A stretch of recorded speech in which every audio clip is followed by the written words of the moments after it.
everyone, it's Erin Photo here, and I am here filming another weekly for you all, and of course I am filming another Dutch door for you all.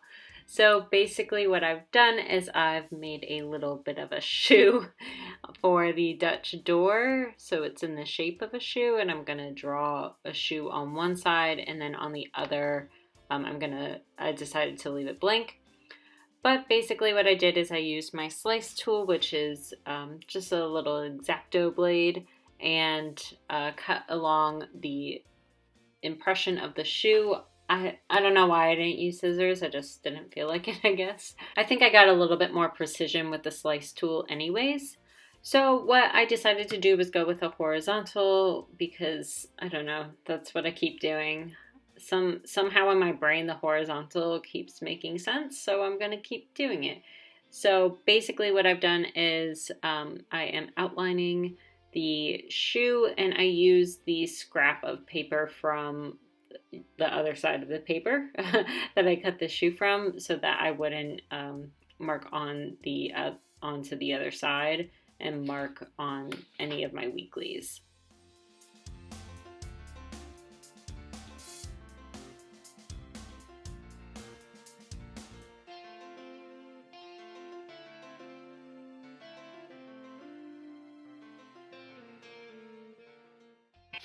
I decided that the shoe looked a little empty, and I know I'm going to be filling it in with like my stats from my meal planning and things like that, but I don't know, I feel like it needed a little bit of color, so I put some red in there for where the lip of the shoe is, and I'm going to go ahead and write in that this side is going to be my meal log.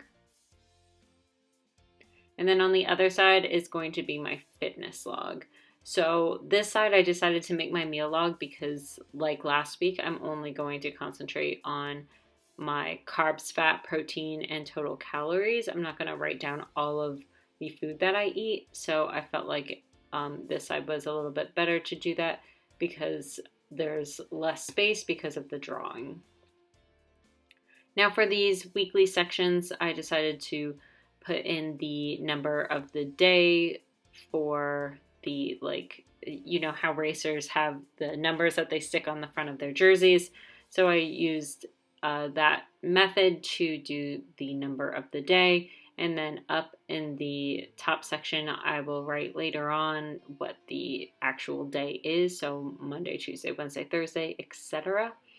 And I wanted to vary up the colors, even though most of the time these are just black and white or red, possibly.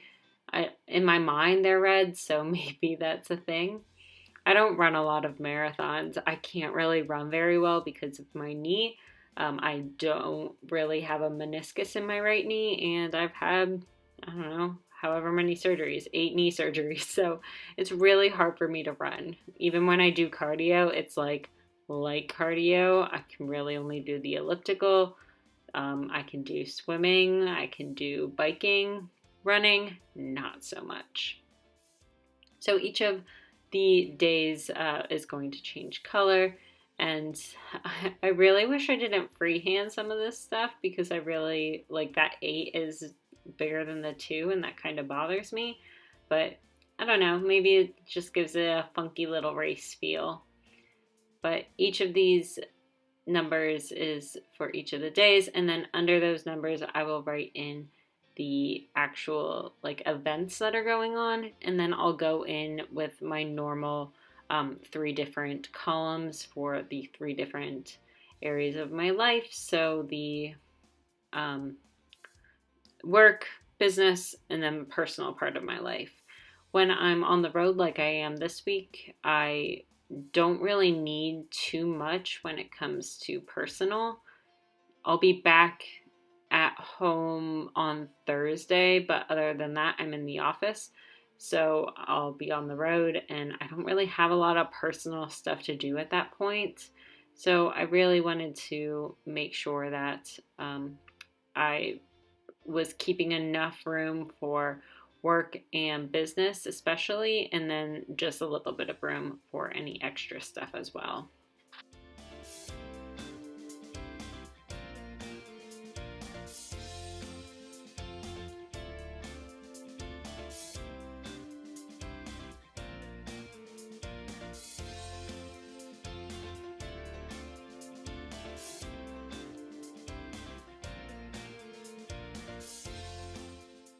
Normally I would use a ruler for something like this, but I was using so much of my ruler for my February setup that I really wanted kind of a break, and these are things that I feel comfortable doing without a ruler. I really don't mind that little bit of waviness to setting up the weekly little sections. It's not as noticeable to me for my weekly sections as it is for like maybe a monthly calendar, for example. So I really don't mind it, but normally I would have used a ruler up until like the point of the curve that I wanted to get. I didn't want it to be straight boxes. I really wanted that little bit of a curve. So I don't know. Sometimes don't feel like it needs to be perfect, and don't feel like you need a ruler. If you want to use a ruler, use a ruler. If you don't, then don't. That's kind of my method of life.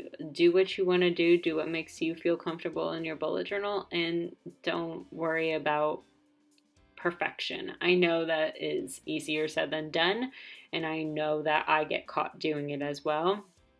But there's just some things that are worth it and some things that aren't, and your bullet journal probably isn't worth it, because at the end of the day, this whole thing is about efficiency. And so if it is making you more productive in your life and you can keep track of things in a better manner, then straight lines don't need to happen. So for those of you that don't know, I am clinically diagnosed as obsessive compulsive disorder. Now, my obsessive compulsive disorder isn't so much about having straight lines all the time, although there was a period of time where I was trying to get over some of my other compulsions and obsessions that that was a factor in my life. But overall, I know how difficult it can be when your brain is telling you how something just isn't right. It's happened to me a lot in my life. My brain likes to beat to its own drum, and it likes what it likes, and it doesn't want me to do other things. But I think that bullet journaling can be a really good method of behavioral cognitive therapy. It really helped me out over time to be able to use a journal and focus on what the important aspect of the bullet journal was, and that is um, getting more productive in my life, being more in tune with things that I need to do, and honestly, the artistic part really helped me a lot as well. So, I don't know, it's just a little tidbit for you guys that may also be struggling with some sort of perfectionism or OCD. I looked at this type of bullet journaling as cognitive behavioral therapy, CBT. I know that I said behavioral cognitive therapy, but that didn't make sense. Behavioral cognitive therapy. No, cognitive behavioral therapy. Oh my God, I'm losing it. So that's how I used my bullet journal at first, and it was really helpful for me. So if this is something that you want to talk about with your doctors or something like that, maybe that can help you as well.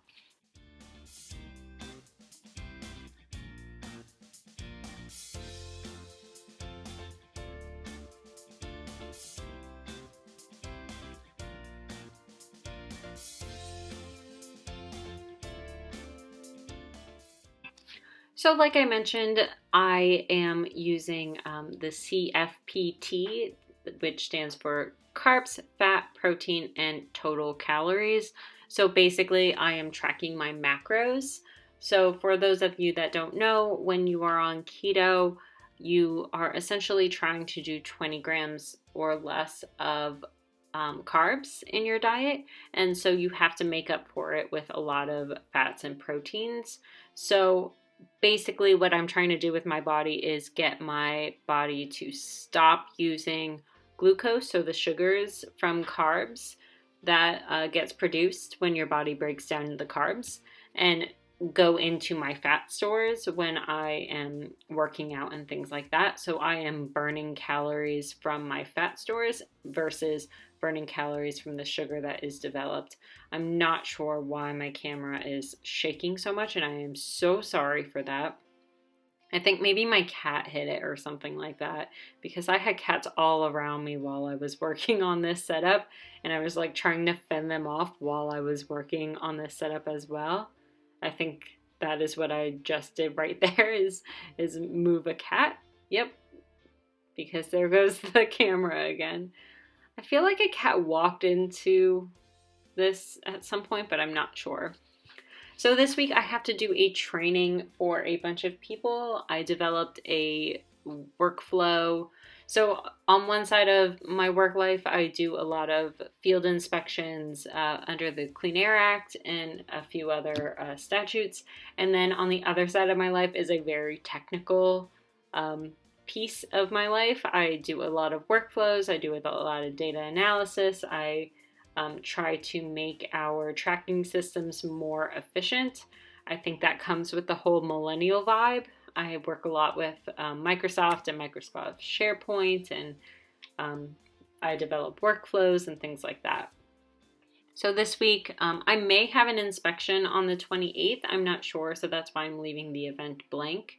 But I'm pretty sure that we may go. I have to talk to the other person I was going to go on an inspection with. But on the 29th is when I am doing the training for everyone. So I have to work on training slides all week. Most of it I'm going to wing, but hopefully my little one-pagers with a lot of images on showing them exactly how to do it will help. My folks in particular, there's not a lot of youth involved, I should say. There's not a lot of millennials. My millennials in my office usually pick things up really fast. But there's a whole group of people that are about to retire in the next 5 years or so, so that should probably tell you their age range. And yeah, they need a lot of help. So I have to create very, very in-depth one-pagers that are not one-pagers because they have so many images attached to them to show them step-by-step what they need to click in order to use these workflows. I try to make it as easy as possible, but sometimes that's not easy. And then there's the whole Super Bowl going on, and then my new Etsy listings are going live on Friday the 31st. I wasn't sure if I was going to do it this week or next week, but I've just been a little antsy. January has felt like it's lasted forever, and most of the items that are going up on Friday are done and ready and printed and have been test printed and all that kind of stuff. I think there is one more thing that I still need to create some stock of. It's a stencil that is coming out. So here's my week, and there's my Dutch door. Thank you guys so much for joining me. If you want to join our Patreon group and have your name over here, then go click in the link in the description. Thank you guys for joining, and I will see you next time. Bye, everyone.